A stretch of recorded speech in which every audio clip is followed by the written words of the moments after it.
Hi, Tracy. Hi, Toby. Hi. How are you guys? How are you? Toby I'm wanted good. oh, he wanted to be on the live, but now he wants to get down. So cute. Look at your eyes. Your eyes are so blue. My gosh. Yeah, well, Gorgeous. yours are not bad either.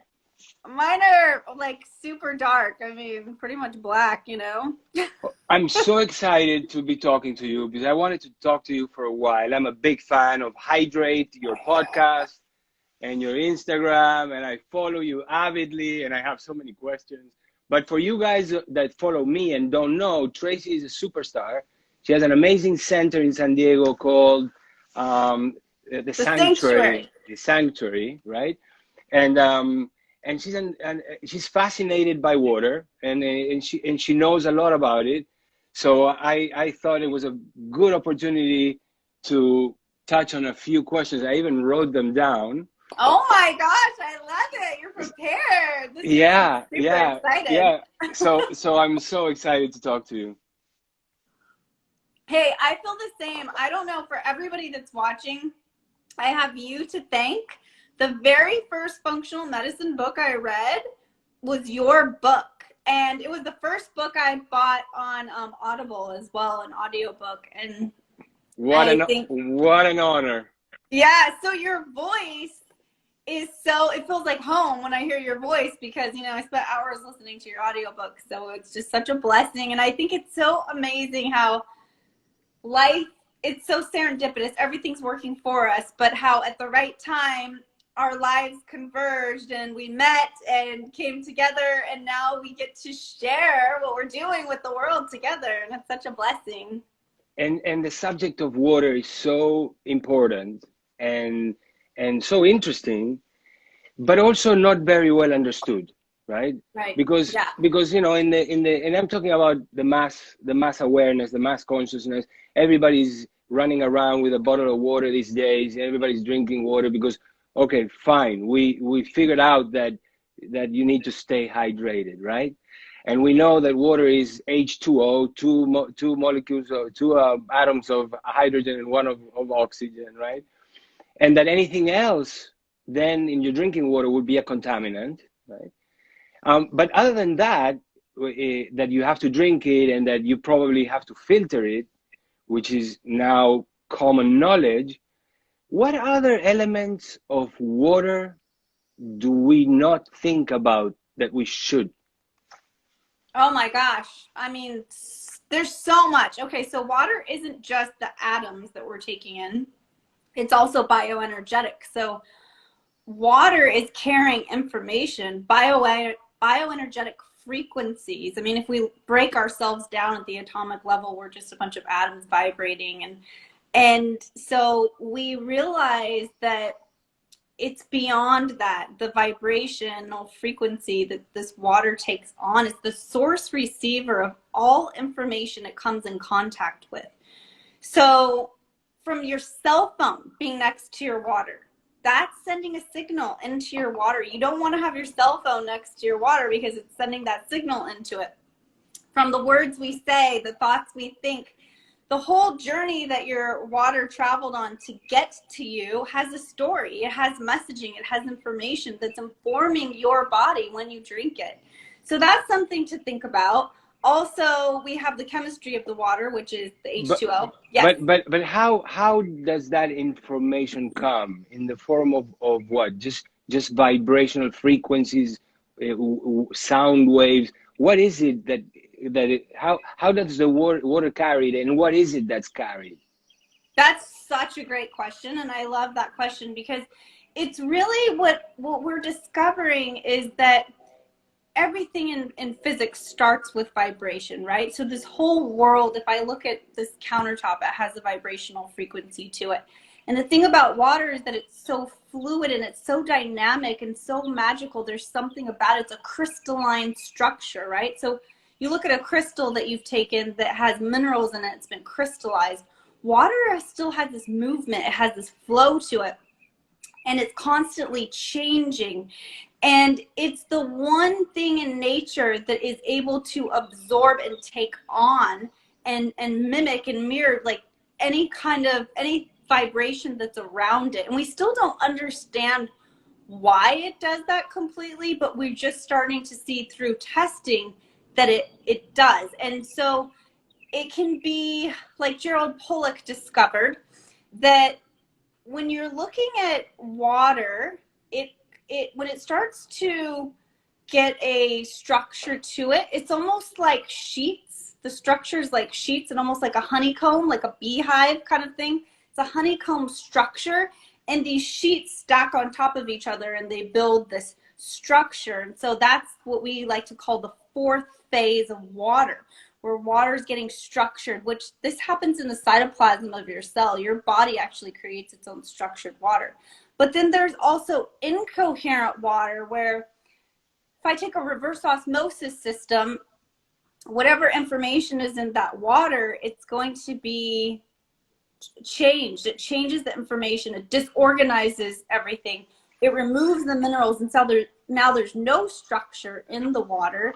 And so it literally changes the chemistry of it, and it's changing the bioenergetics of it. The way I think about it is, you know, if you scream into water, or if you had a wall made of water and you scream, it wouldn't go through. It would be a great sound isolator, right?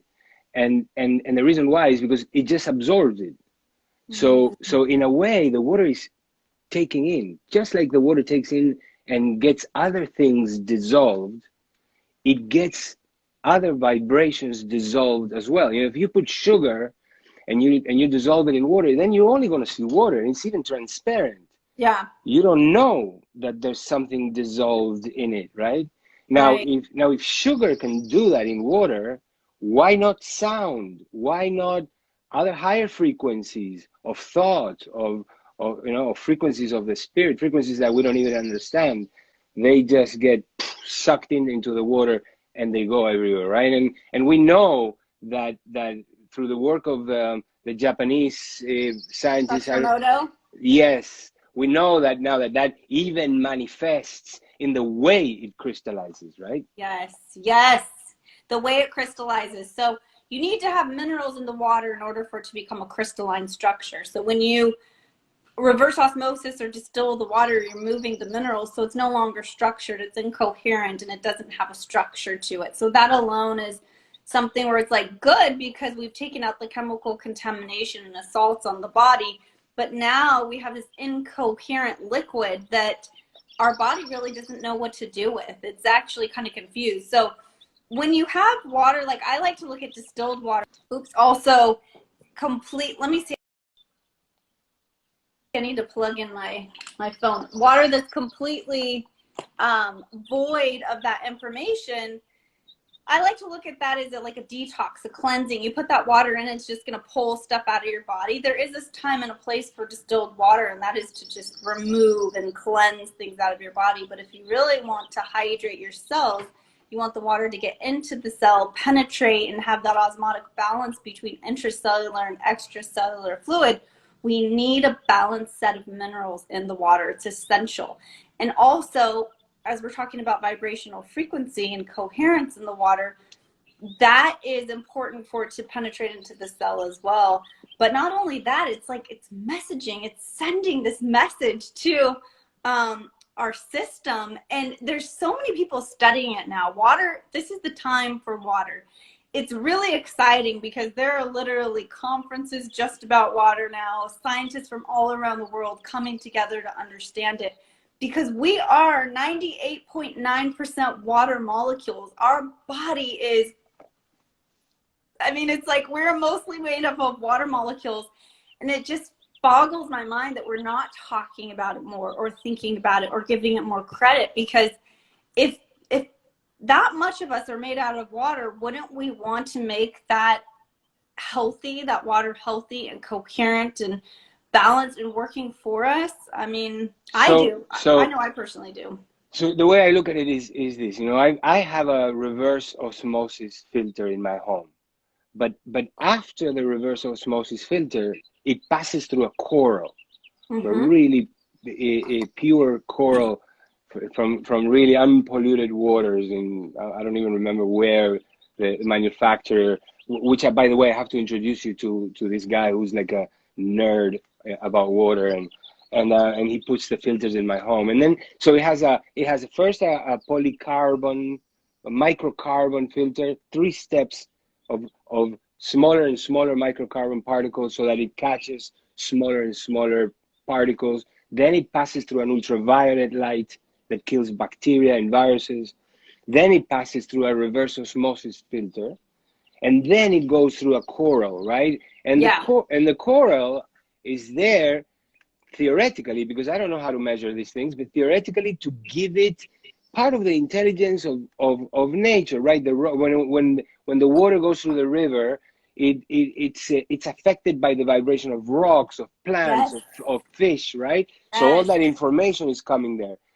I can't put a plant and fish, but I have a coral that it passes through, and it's pretty amazing water, right? But other than that, I see in your podcast, I see in Ben Greenfield's podcast, I see in Luke Story's podcast, you guys have all these machines that create a little tornado and vortexing. What the hell is that? Can you tell me? And should I buy one? Yeah, so vortexing is quite interesting because if you look at anything in nature, nature's always vortexing water. As water, like you said, is coming down a stream or through rocks, it's spinning, it's spiraling, it's vortexing. As a raindrop comes down from the sky, it's vortexing and spinning. All of nature is showing us that. When you look at scalar energy, like scalar is really a vortexing energy. And what that energy is doing is it's deleting information, but that vortex also is like, I have a UMH at my house, and what it's doing is it's sending the information, the golden mean, sacred geometry, Fibonacci sequencing. So it's putting a message back into the water, because obviously water, like we just talked about, is the source receiver of all information it comes in contact with. So initially the vortex is deleting the information that previously was stored inside of that water, and now it's sending a new message and signaling a new message to the water. If you think about water and the structure of water and how we talked about, it's like sheets, layers of almost like a honeycomb structure. That's H and O, oxygen and hydrogen. And when you look at your phone, our phone that we're talking on right now, with zeros and ones, those codes are sending this message to each other. It's just the way those codes are set up. Well, with hydrogen and oxygen, we know that oxygen has 5 potentials, right? So the -2, -1, 0, 1, and 2. So literally water can carry more information in it.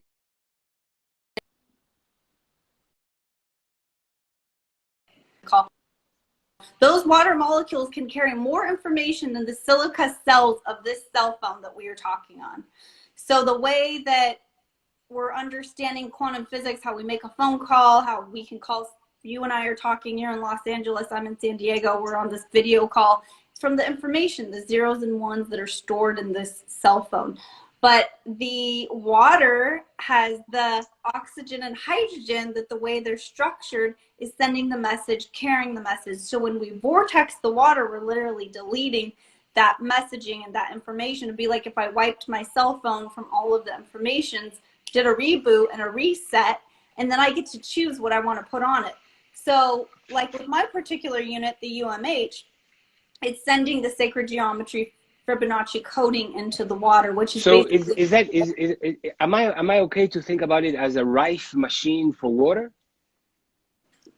Yeah, I mean it is. Well, a Rife machine is basically sending frequencies. So Raoul Rife discovered that certain frequencies, like the frequency of a parasite or the frequency of a liver cell, so he discovered what these frequencies are, and then he made a machine that can put those frequencies out to resonate. So there's resonant frequencies, right?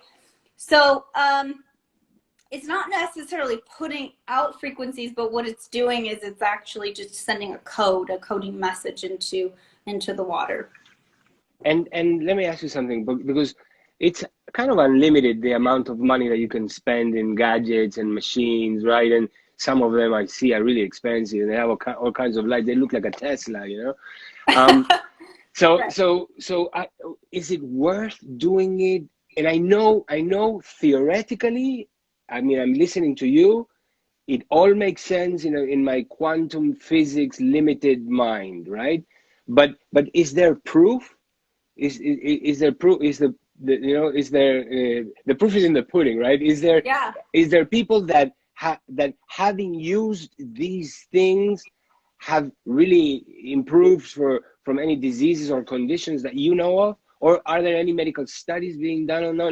Not that these things are I mean, they are important, but not that they're essential. And if not, I don't care about it, right?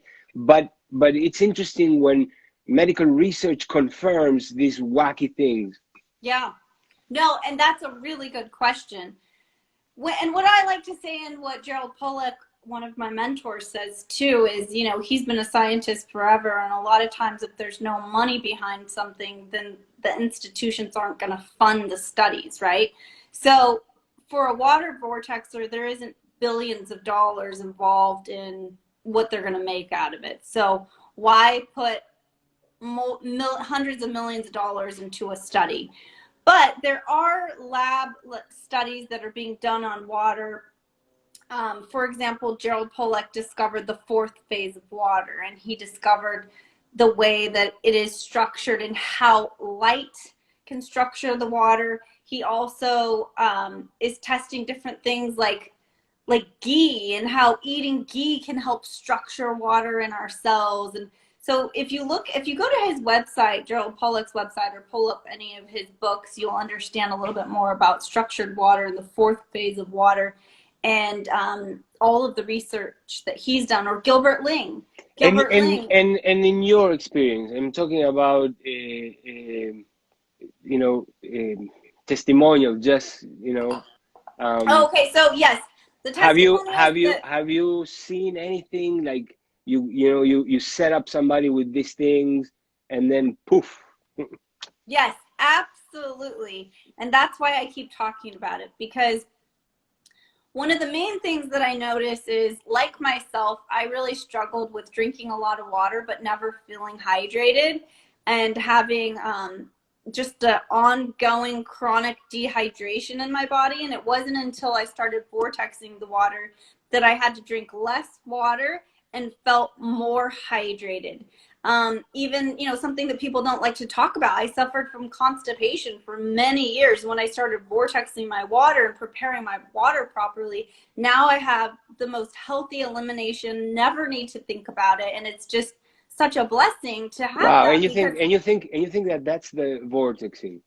Yeah, I know for sure. The water that I was drinking, that was the only difference that I made that changed my digestive issues and my elimination. So now my detox pathways are so much more open. My cells aren't in a left spin anymore. They're now in a right spin, so they're able to absorb nutrients, release toxins. I would say that it's at the top 10 things that can change your life drastically, is to go from constipated to not constipated. Yeah, I mean, a lot of people deal with that, and it's up there with winning the lottery and a bunch of and getting married. Yeah, to have good elimination in the morning is just one of the most beautiful things of life. And yeah, I mean, I suffered since I was a child from chronic constipation that led to headaches, that led to a lot of health issues that I was having, that I had no idea that it was because there was so much toxic buildup, and my detox pathways weren't performing the way that they needed to.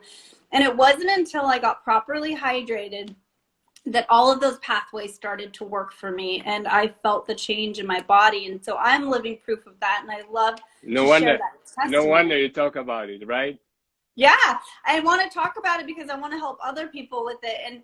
And that's the number one thing I hear from people, is that when they start drinking the vortexed water that's properly mineralized, they don't need to drink as much water. Their skin feels more supple. They're going to the bathroom easier. A lot of people lose weight if there's excess weight in their system, because the body's able to detoxify if our cells are locked in a left spin, then that means they're not able to absorb nutrients or expel toxins. I mean, the cell has this osmotic, this osmotic balance between the intracellular and extracellular fluid, but that can get blocked where the cells are unable to detoxify effectively and they're not able to uptake the nutrients. And that is part of that is mineral imbalance and dehydration. So when we address those issues, your cells, which were just a bag of cells, are going to be able to detoxify and get nourished. And that's everything. That's life.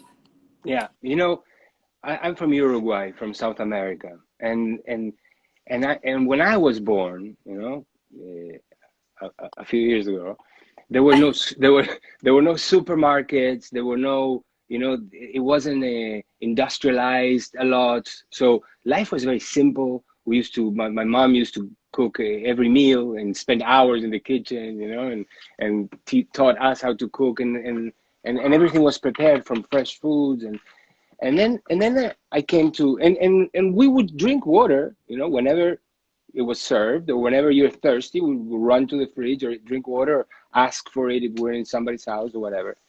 And then I went to medical school and I moved to New York. And I arrived in New York, and one of the shocking things to me, and funny kind of, like ridiculous, was that in America, everybody has an extra limb. You know, they have the two legs, the two arms, and the water, and the bottle of water. And I said, but these people are crazy. Why are they drinking water all day long? And I still think that it's a little bit exaggerated the way we do it here, right? Because it is. Because in my observation and in my practice and in my life, you know, what the kind of medicine I do, the kind of filter I put to understand the world is the filter of nature. So I try to imagine, well, so how did nature design it, right? And if you look around, you see that animals in the wild living in nature, according to how nature designed them to live, they're not drinking, you know, 2.5 liters of water every day, and make sure that they sometimes they spend days without drinking water. They find it, they stuff their faces with water, and then they look for the next river or whatever, right? Right. So and I believe that humans, in a way, evolved for thousands of years also, just like they evolved eating and then looking for food, so intermittently fasting. Yes. We also evolved intermittently not drinking water sometimes for right. So I, you know, just like you put your attention in water, I put my attention in the detoxification system of the body, because that's what, just like water saved your life, learning about detoxification saved my life, right? Yes. And during detoxification times, it is important to drink a lot of water. And I tell my patients, if you're not peeing at least once every hour, you're not drinking enough water. Right? Yeah. Because the liver, it transforms lipophilic molecules into hydrophilic molecules, Yes. fat soluble into water soluble, so that then the water can come out through sweat, urine, and feces, Yes. right? Yes. So what is your take about you know, this obsession that in America, and then we export it all over the world, with carrying water and having to drink water all day long, the TV presenters have a bottle of water. I think it's a little too much. You know, that's a really good point that you brought up, Dr. Junger. I really believe that I was one of those people drinking a gallon of water a day and I still couldn't hydrate. I felt dehydrated. My skin was dehydrated. My eyeballs were dry. My mouth was dry. And at a young age, this was happening in my early 20s. And so I do believe that a lot of people are chronically dehydrated and they think that drinking a bottle of water is going to solve that problem. And really, truly, a lot of people are drinking the wrong kind of water. That's number one. So in nature, like you were talking about how we evolved to, you know, to look for our water, hunt for our water.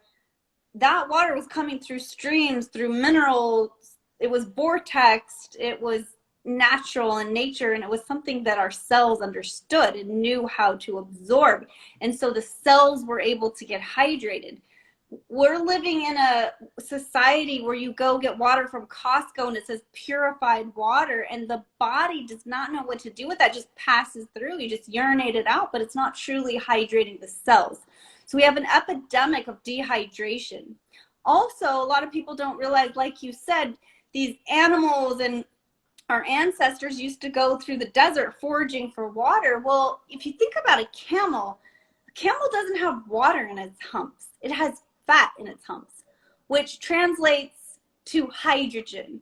So it's carrying hydrogen in its humps because that energy is the most valuable energy for creating metabolic water in that animal system. So the hydrogen from the fat that camel is carrying binds with the oxygen from the air that camel is breathing, and in the mitochondria of the cell, it makes metabolic water, and you're creating your own water, which is deuterium depleted, pure, fourth phase water, the best water, the most hydrated water. Which, by the way, it's not a magic thing that camels do. That's what happens in our human mitochondria as well. So everybody knows. So that's the point, is that a lot of people think camels are this magical being because they carry water in their humps and they're able to go through these long desert periods. No, we're similar. The camels and any type of desert animal has just adapted, and they understand how to make their mitochondria more efficient in order to make more metabolic water. What's happened in our society is we're so disconnected from nature. We're not taking our shoes off and connecting to the earth. So we're not charging our cells. Our cells, the battery of our cells is on empty. And your cells, the energy powerhouse of the cell is the mitochondria. And if that's on empty and it doesn't have a charge, it's not going to be able to make metabolic water for you. You're going to be dehydrated. I just had an aha moment when you were talking, right? And I answered my own question in a way. I mean, you gave me the answer, but in the answer, my question is,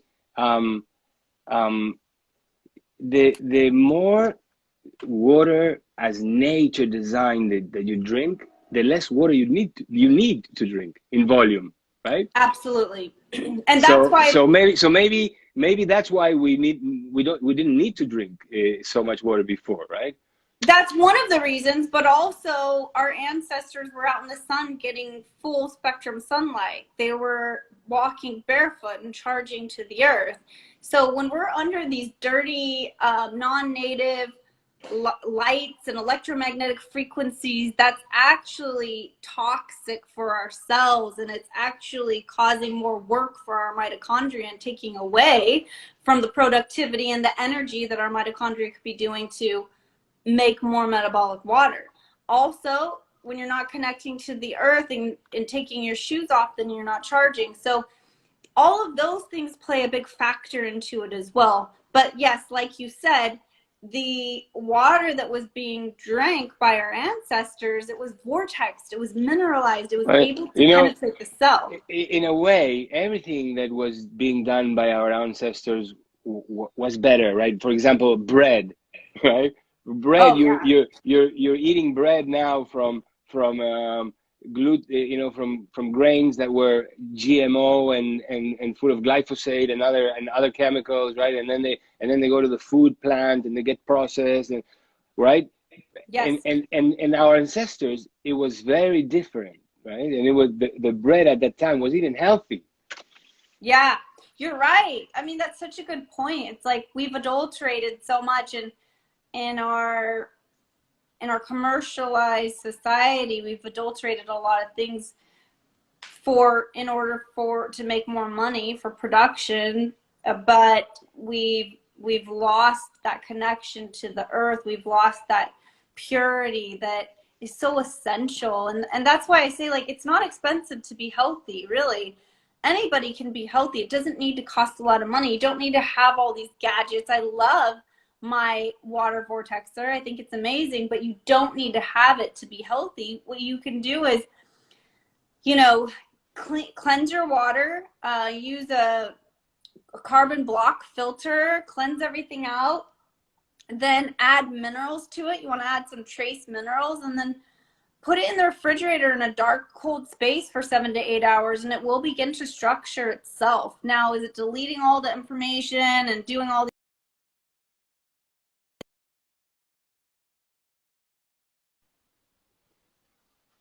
you know, there's good, better, best practices, right? And so I think sometimes it's funny because I have so many friends that, you know, test electromagnetic frequencies, or they bring this Gauss meter into houses, and they say, you know, the people's houses that have the most dirty EMFs are the people in Beverly Hills and these huge mansions, and they're the sickest sometimes because they have all this Wi-Fi and they're under all their, you know, unnatural lights, working hard at their computer all day. And then you look at someone who's just living this simple life, like a retired person playing golf all day in the sun and reading books, and, you know, they're living their best life. So it's really, when we connect back to nature, which is free, we're going to feel better and we're going to be a lot healthier. Now, you were in your 20s and constipated. Yeah. What happened? How did it come to you?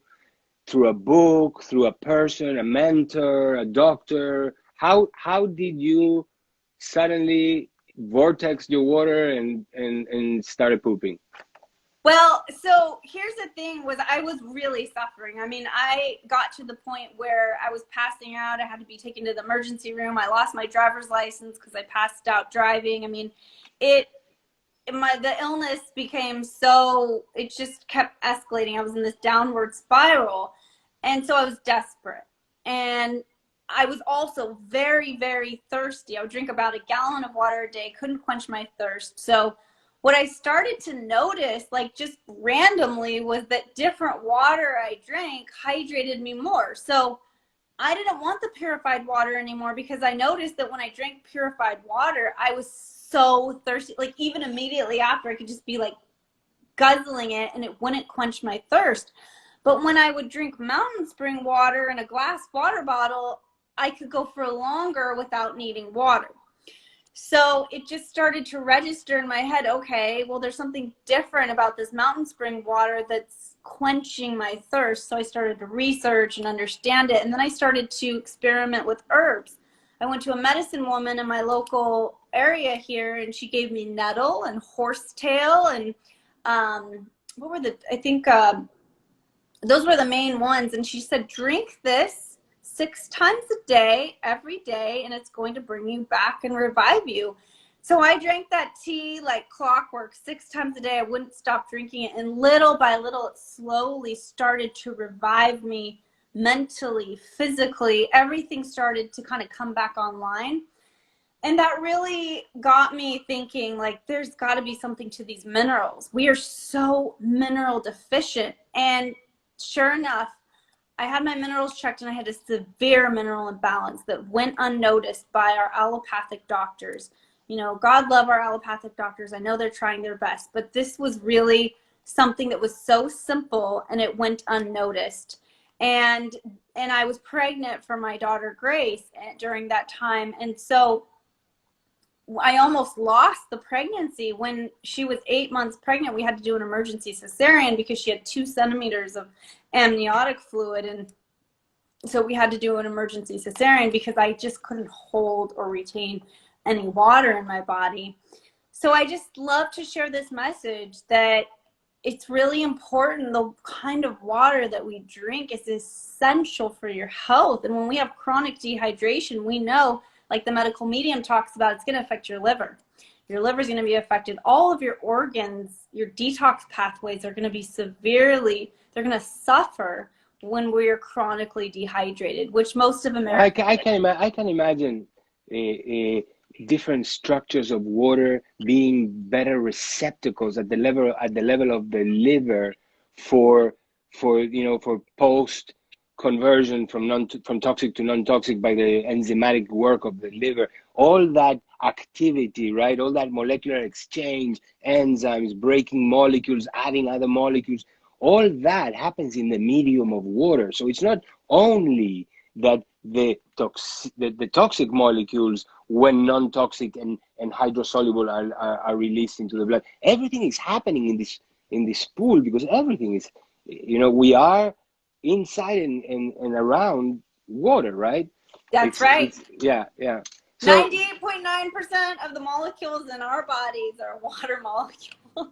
So we talked about how it's important to clean the water from toxic chemicals that for example, our city supplied water comes with all kinds of chemicals, from chlorine to fluoride to medications, because people take their medications, then they pee, and then that water is recycled and comes back into your city supplied water. And that's why it's important to have good filters in your home, right? We talked about also the need for water to have minerals, right? Otherwise, you can drink a lot of water, and since the body has to get rid of them, some of the minerals are also going to come, because that's how physics works and chemistry works. So water which is devoid of minerals can end up making your body devoid of minerals, right? That's because right. It's kind of, they dilute it's pulling pulling things. Like distilled water is literally pulling things out of your body. Yeah. So that's we talked also about the structure and how it's important to have this information, right? Yeah. Now there's a couple of things that I've been exploring that I just want to know if you have any knowledge or experience with them, right? Because I'm just starting to wet my feet in them, right? One of them is ozonated water. I have an ozone generator. I use it intrarectally. I use it also in my eardrums, I have like a stethoscope kind of thing that blows the ozone into my ear membranes, and that goes into your brain directly, right? And into the circulation. We know that ozone is antibacterial, antiviral, antiparasitic.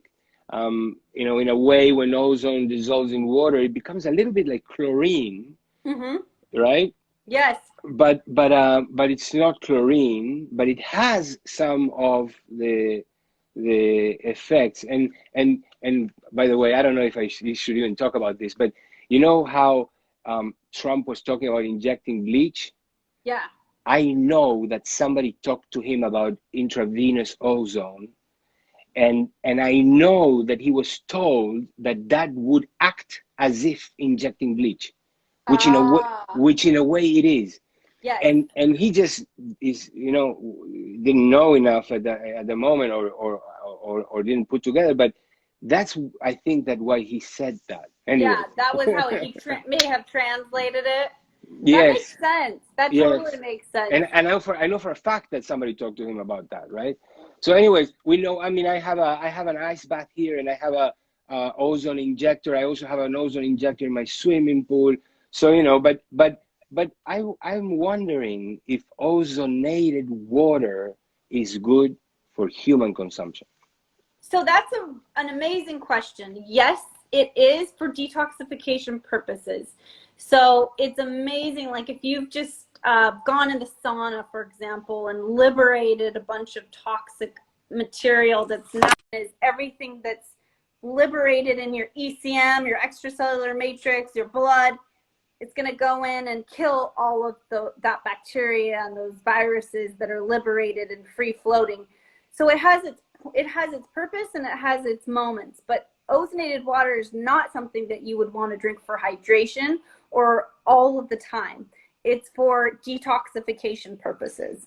It's with a purpose. And in a way, I think about alkaline water in the same way. I think that this craziness about alkaline water, and they wanted the more alkaline, the better. I think that is not really conducive to anything really good.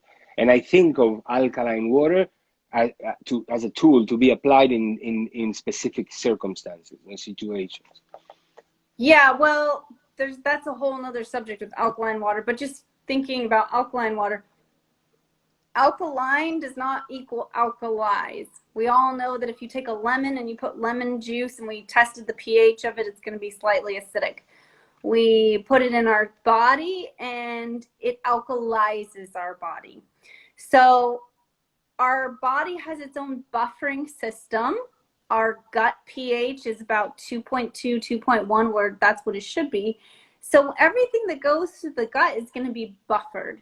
And so it's not about the pH of it outside of the body. It's literally about the mineral content in what you're drinking that will actually alkalize the system. And as we know, we don't want our bodies too alkaline. I mean, we want to be slightly alkaline, maybe 7.1, 7.2. So we're looking for that balance in our body. And drinking alkaline water is not, that's been alkalized by some system that split the molecules and, you know, made it into, or split the atoms and made it into some sort of alkaline water. That's not going to translate into alkalizing your system. So that's why mountain spring water, Gerolsteiner water, things like that that have a very high mineral content, that's where you're going to see the pH of your fluids, your extracellular blood, your urine, fluids changed. Yeah. Then the other question is, do you know anything, or have you heard about sodium dichloride? Yeah, so sodium dichloride is something, it's so funny how in our society there's all of these what do I want to say, trends and myths and people, you know, trying different things and thinking, oh, this is the panacea, this is the perfect thing. But I think what I really suggest is, like we talked about in the beginning, go back to the basics. Focus on how does nature do everything, and that's what we want to look to. That's my philosophy when it comes to water and what we're drinking.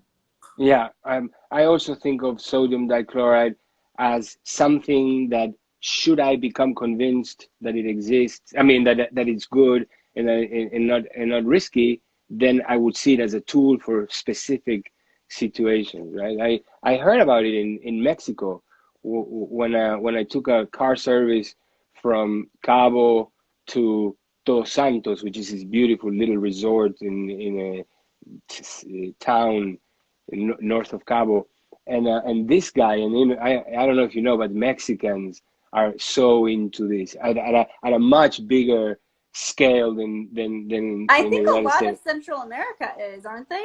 Yes, Yeah. but especially Mexican. So this guy was, we got into this conversation about sodium dichloride, and him and his whole family had been drinking it, and he was claiming that some of his family, like this is the water they're drinking. they have a bottle and they drink a sip of it every hour. Yeah. Throughout the day. It's not about drinking lots of it. It's about having some level constantly, right? So they're drinking a sip every hour. And this guy, he seemed like a smart guy, very well spoken, super nice personality, and not a liar. You know, he didn't strike me as a sensational, but he told me things that blew my mind. Yeah. And I don't even want to talk about them here, because then they say I'm promoting this. I'm not promoting anything. I have a friend the same who he really swears by it, and he was showing me the science behind it, and like, this is something, you know, when COVID first started, and he's like, oh my gosh, this is really something that can be really beneficial. I caution against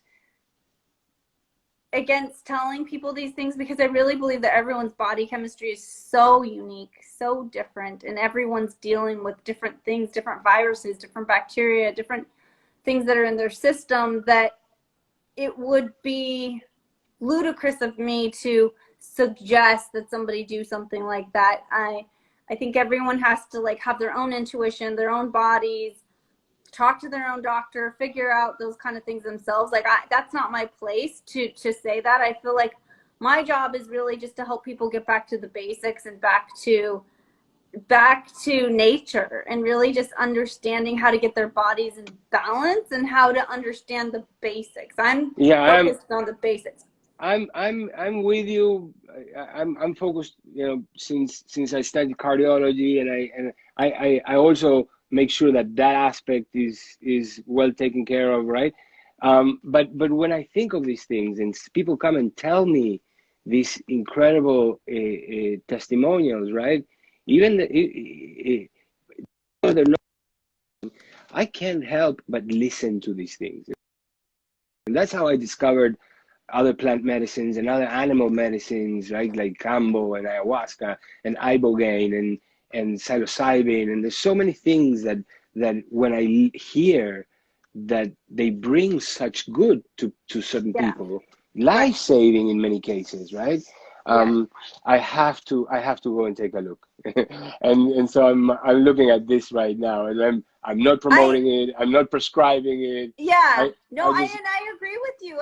I love your philosophy of always taking a look at something and being open and discovering. But I think for something like for the general population, like when I'm posting things on Instagram or giving people tips, I don't think, for me, that's not my platform or my place to really like share those type of things in the privacy of my home with friends, you know, to talk about it, like the friend I spoke of that, you know, was doing the same thing. He was taking it on a regular basis and just seeing some really profound results. I was like, okay, that's interesting. I'm going to keep my eyes open and be aware of this, but it's not something I really want to promote. cool. You know, for a long time, I kept myself with this, you know, curiosities, also really private. But so many people are asking about these things, and so many people are asking me about these things that I just started talking about it, not as an expert, but as a really curious Yeah. observer, right, and collector of valuable information for myself if I ever need it, or for any of my family, friends, or patients. You know? Yeah. And I love that. I agree. I agree. I Yeah. agree. Time to Well, start asking more questions. We're living in a world right now. Oh, keeps falling. Where asking the questions is probably the best thing that we can do for ourselves, and always asking questions and never not questioning things, even whether you're with a doctor and you know you're a medical doctor. There, we should always be questioning everything, and really at the end of the day going back to what resonates with us personally too. Because I know, for example, my story, my daughter Grace, her pediatrician was very adamant that she needed to have these vaccinations, and something inside of me at such a young age, in my early 20s, didn't know the science behind it, but I also it wasn't resonating. It didn't feel right inside my soul to give her those vaccinations all at once when she was a preemie, you know, within the first 3 days. And it just felt really not resonant with me. But I didn't question, and it was very, like, you know, she made it very apparent that I wasn't a good parent if I didn't do it. And so I wish now, like, my philosophy is now always question everything, and especially go back to spirit and your soul and that guidance within, because that's where we're going to find our true north. And amen, amen, amen. Tell. I know your followers know about it, but tell my followers about your book. okay, so I have a book coming out soon, and it's called Hydrate with Tracy Duhs, and it's all about all my elixirs. So over the last 15 years, the tea that I told you about, that medicine woman told me about, all of the things that have helped revive me, bring me back to health, the drinks that I make at my parties that get everyone excited and give them energy and just taste good. Those are the recipes that I'm going to have in my book. And then I also give a lot of lifestyle tips. Like, a lot of people have questions. What is the best water to drink? How do I make the best water? Just all of the main questions that I get asked all of the time, I answer those in the book, and just share a little bit about my lifestyle. So it gives you a window into my life and how I live and what's been working for me. It's been so nice to meet you face to face. We've spoken on the phone, texting, but this is much better. Yes, such a It's blessing. and it's been a party for my eyes, not just for my Oh. not just for my brain. Well, thank you so much, Dr. Junger. Thank you, and we'll be in touch. Yes, sending you so much love. Bye. Bye.